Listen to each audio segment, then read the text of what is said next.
भजन सङ्ग्रह 107। परमप्रभुमा धन्यवाद चढाओ, किनभने उहाँ भला हुनुहुन्छ। उहाँको करुणा सदा सर्वदा रहिरहन्छ।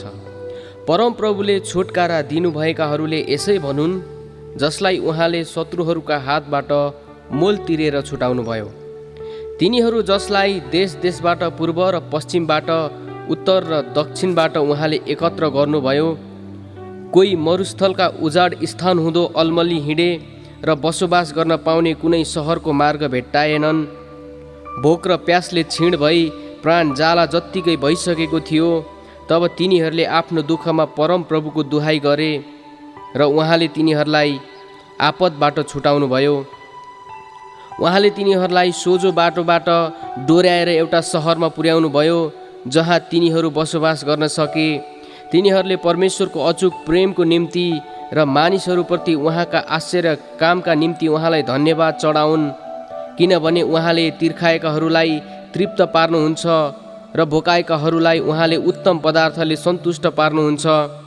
कोही कोही घोर अन्धकारमा बसे कैदीहरू जो फलामका साङ्लाले बाँधिएर पीडामा थिए, किनभने तिनीहरूले परमेश्वरका वचनको विद्रोह गरेका थिए र सर्वोच्चका सल्लाहको अवहेलना गरेका थिए।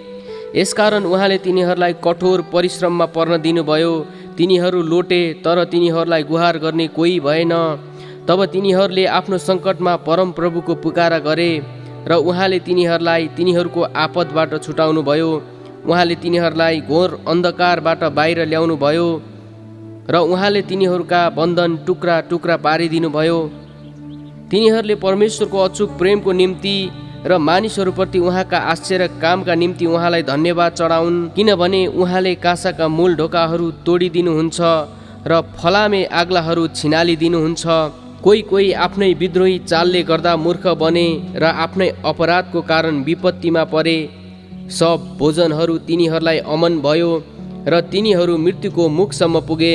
तब तिनीहरूले आफ्नो सङ्कटमा परमप्रभुको पुकारा गरे र उहाँले तिनीहरूलाई तिनीहरूको आपतबाट छुटाउनुभयो।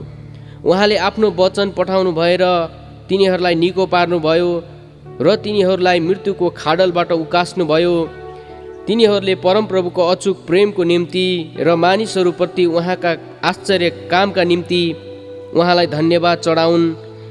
तिनीहरूले धन्यवाद बलि चढाउन् र हर्षका गीतमा उहाँका कार्यहरूको वर्णन गरून्। कोही कोही जहाज चढी समुद्रमा गए, तिनीहरू महासागर माथिका व्यापारी थिए। तिनीहरूले परमप्रभुका कार्यहरू देखे। सागरको गहिराईमा तिनीहरूले उहाँका आश्चर्य कार्यहरू देखे, किनभने उहाँले आज्ञा गर्नुभयो र प्रचण्ड आँधी चलाउनुभयो, जसले सागरका छालहरू उठाए। तिनीहरू आकाशसम्मै चढेर गए र फेरि सागरको गहिराईमा झरे। तिनीहरूको क्लेशमा तिनीहरूको साहस गलेर गयो। तिनीहरू मतवाला जस्तै रन्थनिएर धर्मराउँदै थिए र तिनीहरूको अक्कल गुम भयो। तब तिनीहरूले आफ्नो सङ्कटमा परमप्रभुको पुकारा गरे र उहाँले तिनीहरूलाई तिनीहरूको आपतबाट छुटाउनुभयो। उहाँले आँधीलाई शान्त गराउनुभयो र सागरका छालहरू स्थिर भए। आँधी शान्त भएपछि तिनीहरू खुसी भए र उहाँले तिनीहरूले चाहेका बन्दरगाहमा पुर्याउनुभयो। तिनीहरूले परमप्रभुको अचूक प्रेमको निम्ति र मानिसहरूप्रति उहाँका आश्चर्य कामका निम्ति उहाँलाई धन्यवाद चढाउन्। तिनीहरूले मानिसहरूको समुदायमा उहाँको तारिफ गरून् र धर्म गुरुहरूको सभामा उहाँको प्रशंसा गरून्। उहाँले नदीहरूलाई मरुभूमिमा, बग्ने खोलालाई सुक्खा भूमिमा र मलिलो भूमिलाई नुनको मरुस्थलमा परिवर्तन गरिदिनुभयो। त्यहाँ बस्ने मानिसहरूका दुष्टताको कारण यसो भएको थियो। उहाँले मरुभूमिलाई तालहरूमा र सुक्खा जमिनलाई बग्ने खोलाहरूमा परिवर्तन गरिदिनुभयो। परमप्रभुले भोकाएकाहरूलाई त्यहाँ बस्न ल्याउनुभयो अनि तिनीहरूले आफू बस्नलाई एउटा सहर निर्माण गरे। तिनीहरूले खेतमा बिउ छरे र दाखबारी लगाए, जसले असल फसल उत्पादन गर्यो। उहाँले तिनीहरूलाई आशिष दिनुभयो अनि तिनीहरूको सङ्ख्यामा धेरै वृद्धि भयो र तिनीहरूका गाईबस्तुहरूलाई उहाँले घट्न दिनु भएन। अत्याचार, विपत्ति र शोकले गर्दा तिनीहरूको सङ्ख्या घट्यो र तिनीहरू होच्याइए। उहाँ जसले शासकहरूमाथि अपमान खन्याउनुहुन्छ, तिनीहरूलाई पथहीन मरुस्थलमा भड्की हिँड्न दिनुभयो। तर दरिद्रहरूलाई उहाँले तिनीहरूको विपदबाट उकास्नुभयो र तिनका परिवारहरू भेडाका बथान झै बढाउनुभयो। सोझाहरू यो देख्दछन् र आनन्दित हुन्छन्, तर सबै दुष्ट आफ्ना मुख बन्द राख्छन्। जो बुद्धिमान छ त्यसले यी कुराहरूमा ध्यान देओस् र परमप्रभुको महान करुणामाथि विचार गरोस्। भजन सङ्ग्रह 108। हे परमेश्वर, मेरो हृदय स्थिर छ, म गाउने छु र मेरो सम्पूर्ण प्राणले म राग बजाउने छु। हे वीणा र सारङ्गी, जागा हौ, म प्रभातलाई जगाउने छु। हे परमप्रभु, जातिहरूका बीचमा म तपाईँको प्रशंसा गाउने छु।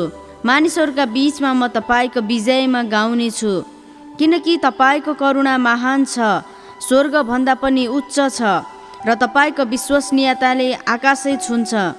हे परमेश्वर, तपाईँ स्वर्गभन्दा पनि उच्च हुनुहोस्। तपाईँको महिमा सारा पृथ्वीभरि व्याप्त होस्। तपाईँको दाहिने बाहुलीले हामीलाई बचाउनुहोस् र मद्दत गर्नुहोस् र तपाईँले प्रेम गर्नुभएकाहरूले छुटकारा पाउन्। परमेश्वरले आफ्नो पवित्र स्थानबाट भन्नुभएको छ, विजयमा सकेमलाई विभाजन गर्नेछु र सुकोतमा बेसी नापेर छुट्याउने छु। गिलाद मेरो हो र मनस्से पनि मेरै हो। एफ्राइम मेरो टोप हो, यहुदा मेरो राजदण्ड हो। मोआब मेरो पानीको बाटा हो। एदोममाथि म आफ्नो जुत्ता फाल्छु। पलिस्तीमाथि म विजय साथ कराउँछु। कसले मलाई किल्ला भएको सहरमा पुर्याइदेला? एदोमसम्म मलाई कसले डोराउला? हे परमेश्वर, तपाईँ नै होइन जसले हामीलाई त्याग्नु भएको छ र अब हाम्रा सेनाहरूका साथमा जानुहुन्न। शत्रुहरूका विरुद्धमा हामीलाई सहायता गर्नुहोस्, किनकि मानिसको सहायता त व्यर्थको हुन्छ। परमेश्वरद्वारा हामी विजय प्राप्त गर्नेछौँ र उहाँले हाम्रा शत्रुहरूलाई कुल्चनु हुनेछ। आमेन। भजन सङ्ग्रह 109। हे परमेश्वर, जसको म प्रशंसा गर्छु, मौन नबस्नुहोस्, किनकि दुष्ट र कपटपूर्ण मानिसहरूले मेरो विरुद्धमा आफ्ना मुख खोलेका छन्। तिनीहरूले मेरो विषयमा झुटो बोल्ने जिब्रोले बोलेका छन्। घृणास्पद शब्दले तिनीहरूले मलाई घेरेका छन्, अनि बिना कारण तिनीहरू ममाथि आक्रमण गर्छन्। मेरो मित्रताको साटो तिनीहरू मलाई दोष दिन्छन्, तर म त प्रार्थना गर्ने मानिस हुँ। तिनीहरूले मेरो भलाइको साटो खराबी गर्छन् र मेरो मित्रताको साटो घृणा। कुनै दुष्ट मानिसलाई त्यसको विरोध गर्न नियुक्त गर्नुहोस् र त्यसलाई दोष लाउने मानिस त्यसको दाहिनेपट्टि खडा हुन दिनुहोस्। त्यसको इन्साफ हुँदा त्यो दोषी ठहरियोस् र त्यसका प्रार्थनाले नै त्यसलाई दण्ड मिलोस्। त्यसको आयु अल्प होस् र त्यसको पद अर्काले खोसोस्। त्यसका छोराछोरीहरू पितृहीन होउन् र त्यसकी स्वास्नी विधवा होस्। त्यसका छोराछोरीहरू भिख माग्ने हुन्। तिनीहरूले बास गरेका उजाड घरहरूबाट तिनीहरू धपाइउन्। त्यससँग भएका सबै सम्पत्ति साहुले जफत गरोस् र त्यसको परिश्रमका फलहरू पराईहरूले लुटुन्। त्यसमाथि दया गर्ने कोही पनि नहोस्, न त त्यसका पितृहीन छोराछोरीहरूमाथि टिट्याउने कोही होस्। त्यसका सन्तान र दर सन्तान बहिष्कृत हुन् अनि आउने पुस्तामा तिनीहरूका नाउँ पनि मेटिउन्। त्यसका पिता पुर्खाको अधर्म परमप्रभुको समक्ष सम्झना होस् र त्यसकी आमाको पाप कहिल्यै नमेटियोस्। तिनीहरूका पाप निरन्तर परमप्रभुको सामु रहन् र उहाँले तिनीहरूको स्मृति पृथ्वीबाट मेटिदिउन्। किनभने त्यसले कहिल्यै पनि कृपा देखाउन विचार गरेन, तर दुखी र दरिद्र मानिसहरू र चूर्ण हृदय भएकाहरूलाई मृत्यु समय त्यसले खेदो गरेको थियो। त्यसले शराब दिन मन पराउँथ्यो, त्यो शराब त्यसमाथि आइपरोस्। त्यसले आशिष दिन रुचाएन, त्यसबाट पनि आशिष टाढै रहोस्। त्यसले वस्त्र धारण गरे झैँ शराब धारण गर्यो। शराब त्यसको पेटमा पानी जस्तै भरियो र तेल जस्तै त्यसका हड्डीहरूमा प्रवेश गर्यो। शराब त्यसको लागि वस्त्र जस्तै होस् र त्यसको कम्मरमा निरन्तर बाँधिने पटुका जस्तै होस्। मलाई दोष लाउनेहरू र मेरा विरुद्धमा दुष्ट कुरा बोल्नेहरूलाई परमप्रभुले यस्तै पुरस्कार दिउन्। तर हे परमप्रभु परमेश्वर, तपाईँका नाउँको खातिर मसँग दयाको व्यवहार गर्नुहोस् र मलाई छुटाउनुहोस्, किनभने म दरिद्र र दुखी छु र मेरो हृदय मभित्र घायल छ। म बेलुकीको छाया जस्तै विलोप हुन्छु, सलह झैँ म टकटकाइएर फालिएको छु। उपवास बस्दा बस्दा मेरा घुँडाहरू निर्बल भएका छन् र मेरो शरीर दुब्लो र सुकेको छ। मलाई अभियोग लाउनेहरूको दृष्टिमा म तिरस्कारको पात्र भएको छु। तिनीहरूले मलाई देख्दा मुन्टो हल्लाउँछन्। हे परमप्रभु, मेरा परमेश्वर, मलाई सहायता गर्नुहोस्। तपाईँको करुणा अनुसार मलाई बचाउनुहोस्। यो तपाईँको हात हो भनी तिनीहरूले जानुन्।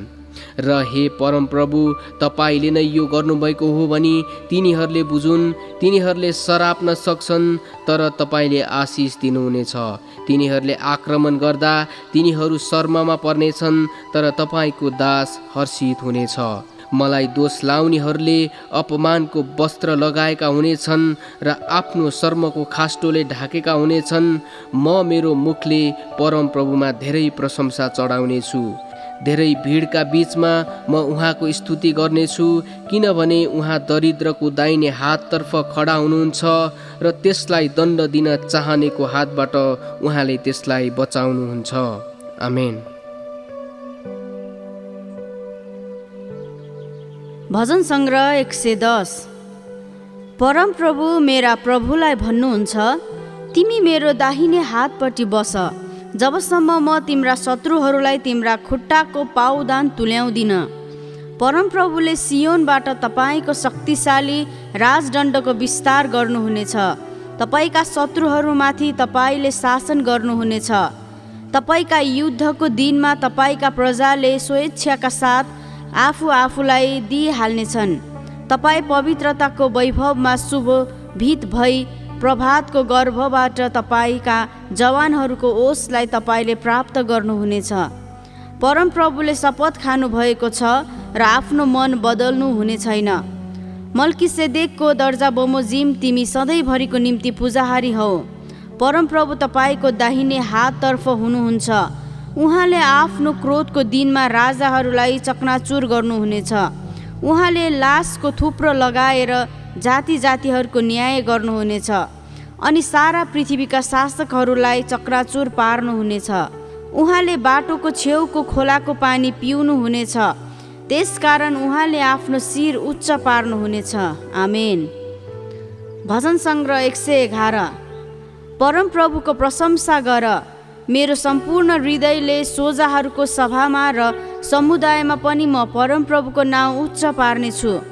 परमप्रभुका कामहरू महान छन्, तिनमा प्रसन्न हुनेहरू सबैले ती कार्यहरूमा मनन गर्छन्। उहाँका काम महिमामय र वैभवशाली छन् र उहाँको धार्मिकता सदाकाल रहिरहन्छ। उहाँले आफ्ना आश्चर्य कर्म स्मरण गराउनु भएको छ। परमप्रभु अनुग्रही र टिठालु हुनुहुन्छ। उहाँको भय मान्नेहरूलाई उहाँले भोजन जुटाउनुहुन्छ अनि आफ्नो करारको सधैँ सम्झना राख्नुहुन्छ। उहाँले आफ्नो प्रजालाई अरू जातिहरूको उत्तराधिकार दिएर आफ्ना कार्यको शक्ति आफ्ना जनलाई देखाउनु भएको छ। उहाँका हातका कामहरू विश्वासयोग्य र न्यायपूर्ण छन्। उहाँका सबै आदेश विश्वसनीय हुन्छन्। ती सदाकालको लागि अटल छन्, विश्वासयोग्यता र सत्यतामा गरिएका छन्। उहाँले आफ्ना मानिसहरूका निम्ति उद्धार उपलब्ध गराउनुभयो। उहाँले आफ्नो करार सदा स्थिर रहोस् भनी आज्ञा गर्नुभयो। उहाँको नाउँ पवित्र र भययोग्य छ। परमप्रभुको भय बुद्धिको सुरु हो। उहाँका आदेशहरू पालन गर्नेहरूको समझ शक्ति ठिक हुन्छ। उहाँको प्रशंसा सधैँभरि रहिरहन्छ। आमेन। भजन सङ्ग्रह 112। परमप्रभुको प्रशंसा गर, त्यो मानिस धन्यको हो जसले परमप्रभुको भय मान्दछ र उहाँका आज्ञाहरूमा ज्यादै प्रसन्न हुन्छ। त्यसको वंश देशमा शक्तिशाली हुनेछ।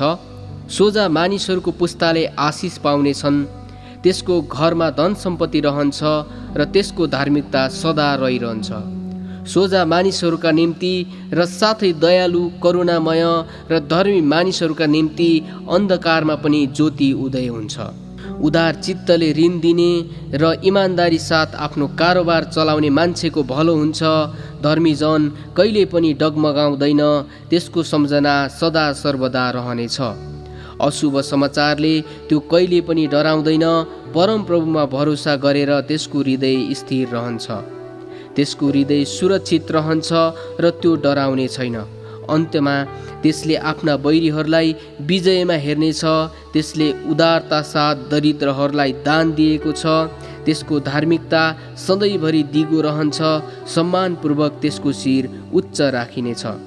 दुष्ट मानिस यो देखेर कुडिन्छ, त्यसले दारा किट्नेछ अनि नष्ट हुनेछ। दुष्ट मानिसको अभिलाषा निष्फल हुनेछ। भजन सङ्ग्रह 113।